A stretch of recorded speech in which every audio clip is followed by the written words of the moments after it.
18 സങ്കീർത്തനം 1 എൻ്റെ ബലമായ യഹോവേ, ഞാൻ നിന്നെ സ്നേഹിക്കുന്നു. ശത്രുഭയത്തിൽ നിന്നും വിടുതൽ ലഭിച്ച ദാവീദിൻ്റെ സംഗീതവാക്യങ്ങളാണിത്. നന്ദിയുള്ള ഹൃദയത്തോടെ താൻ പാടുന്നു, എൻ്റെ ബലമായ യഹോവയെ, ഞാൻ നിന്നെ സ്നേഹിക്കുന്നു. ദാവീദിന് ദൈവം ശക്തിയുടെ ഉറവിടമാണ്. മാത്രമല്ല, തൻ്റെ സംരക്ഷകൻ കൂടിയാണ് ദൈവം. തുടർന്നുള്ള വാക്യത്തിൽ ദൈവിക സംരക്ഷണം എപ്രകാരമാണെന്ന് ആലങ്കാരികമായി വിവരിച്ചിരിക്കുന്നു. ദൈവം തനിക്ക് പാറയാണ്, കോട്ടയാണ്, പരിചയാണ്, രക്ഷയുടെ കൊമ്പാണ്, ഗോപുരമാണ്. തനിക്ക് ബലം നൽകുന്ന ദൈവം ചുറ്റും വൻമതിലുകൾ തീർത്ത് തന്നെ സംരക്ഷിക്കുന്നു. ദാവീദ് ദൈവത്തെ സ്നേഹിക്കുവാനുള്ള കാരണം അതാണ്. ദൈവിക ബലം തൻ്റെ ജീവിതത്തിൽ അനുഭവിച്ചറിഞ്ഞ വ്യക്തിയാണ് ദാവീദ്. മല്ലനായ ഗോലിയാത്തിനോടുള്ള പോരാട്ടത്തിലും ആടുകളെ സംരക്ഷിക്കുവാൻ വേണ്ടി വന്യമൃഗങ്ങളോടുള്ള മൽപ്പിടുത്തത്തിലും ദൈവിക ബലം താൻ രുചിച്ചറിഞ്ഞു. അതുപോലെ മാനുഷിക ഉപകരണങ്ങളിൽ ദൈവം ബലം പകർന്ന് ദൗത്യത്തിനു വേണ്ടി അയക്കുന്നു. ഗിദെയോനോട് ദൈവം ഇപ്രകാരം പറയുന്നു, നിന്റെ ഈ ബലത്തോടെ പോവുക, ഞാനല്ലയോ നിന്നെ അയക്കുന്നത്. ന്യായാധിപന്മാർ 6:14 ഈ വാക്യം സൂചിപ്പിക്കുന്നത് മാനുഷിക ബലമല്ല, മറിച്ച് അയക്കുന്ന ദൈവത്തിൻ്റെ ശക്തിയാണ് വിജയത്തിൻ്റെ അടിസ്ഥാനം. തന്മൂലം മിദ്യാന്യരോട് യുദ്ധം ചെയ്യുവാൻ ഒരു വലിയ സൈന്യത്തിൻ്റെ ആവശ്യമില്ല. കേവലം 300 പേർ മാത്രം മതിയെന്ന് ദൈവം കൽപ്പിക്കുന്നു. സമാനമായി ഫെലിസ്ത്യരോടുള്ള പോരാട്ടത്തിൽ ദൈവാത്മശക്തിയാൽ കഴുതയുടെ പച്ച താടിയല്ലുകൊണ്ട് ശിംശോൻ 1000 പേരെ കൊല്ലുന്നു.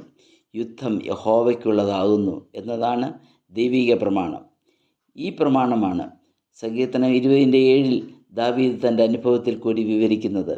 ചിലർ രഥങ്ങളിലും ചിലർ കുതിരകളിലും ആശ്രയിക്കുന്നു, ഞങ്ങളോ ഞങ്ങളുടെ ദൈവമായ യഹോവയുടെ നാമത്തെ കീർത്തിക്കും. ഇസ്രായേലിൻ്റെ ചരിത്രം പരിശോധിച്ചാൽ അവരുടെ വിജയത്തിൻ്റെ അടിസ്ഥാനം ദൈവിക കരങ്ങളാണെന്ന് മനസ്സിലാക്കാം. തന്നിൽ ആശ്രയിക്കുന്ന വ്യക്തികളിലും സമൂഹത്തിലും ദൈവം തൻ്റെ ശക്തി പകരുന്നു. 84 സങ്കീർത്തനത്തിൽ ഇതിൻ്റെ മനോഹരമായൊരു ചിത്രീകരണം കാണാം. മരുഭൂമിയിലും പർവ്വതത്തിലും ഊഷരഭൂമിയിലും കൂടി സിയോനിൽ ദൈവാലയത്തിലേക്കുള്ള തീർത്ഥയാത്രയിൽ അവർ സന്തോഷത്തോടെ ഒന്നിച്ചു പാടുന്നു, ബലം നിന്നിലുള്ള മനുഷ്യൻ ഭാഗ്യവാൻ. ഈ ദുർഘടയാത്രയിലും അവർ മേൽക്കുമേൽ ബലം പ്രാപിക്കുന്നു.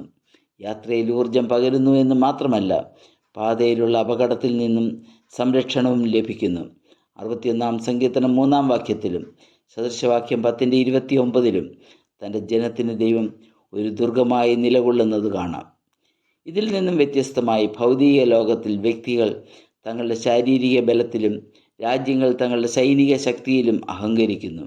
ഈ അഹങ്കാരത്തിൻ്റെ ഫലം എന്താണെന്ന് ചരിത്രം സാക്ഷ്യപ്പെടുത്തുന്നു. മറ്റു ചിലർ തങ്ങളുടെ ദേഹിയെ പുഷ്ടിപ്പെടുത്തി മനോബലം നേടുവാൻ ശ്രമിക്കുന്നു. ആത്മീയ ലോകത്തിൽ നിന്നും കടമെടുത്ത ധ്യാനം മുതലായ വാക്കുകൾ ഉപയോഗിച്ച് ജനങ്ങളെ വഞ്ചിക്കുന്നു. യോഗ, ധ്യാനം മുതലായ വാക്കുകളിൽ ജനം ആകൃഷ്ടരാകുന്നു. ദേഹിയെ പുഷ്ടിപ്പെടുത്തുവാൻ മാത്രമേ ഇത് ഉപകരിക്കുന്നുള്ളൂ. ഒരു വ്യക്തിയുടെ ശക്തി സ്രോതസ് ദൈവമാണ്.